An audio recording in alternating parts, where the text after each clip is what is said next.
If I'm talking about performance and competence, I will talk about sexuality. If I'm talking about identity and gender and masculinity, I will talk about sexuality. If I'm talking about relationships, I will talk about sexuality.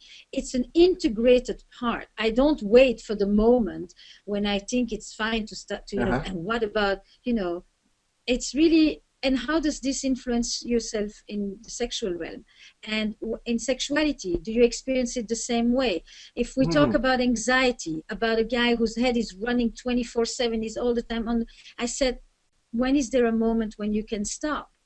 Is there a moment when your mind gets to rest?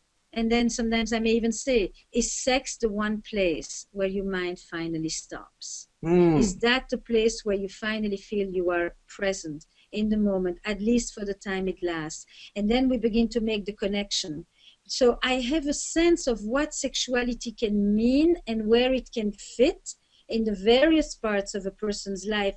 And I just make the link. I say, you know, you're telling me that you don't feel that you are able to feel competent and confident and that you know what you want or that you can go after what you want. And then I will say, what about women? Or what about men if it's a gay man? And then I will say, and in sex, do you know how to go for what you like? Or is sex easier in this domain or harder in this domain? And it's woven in. And so it takes on another component. It's not like the Holy Grail. Okay. Well, that makes a lot of sense. So now, is it your impression that seems so often, just as part of your way of beginning the relationship, whatever you're exploring, the sexual dimension is something that you're going to be asking about? And it doesn't have to be, somebody doesn't have to be presenting about, this is not a hot potato as far as you're concerned.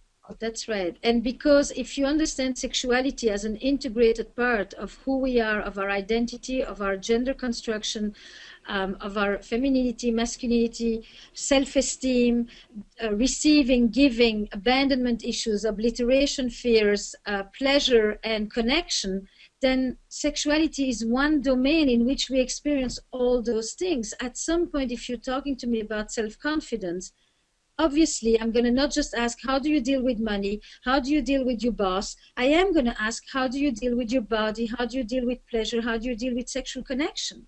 It's kind of an obvious, it's almost strange to leave it out rather than strange to integrate it. Yeah. Yeah, no, that makes a lot of sense.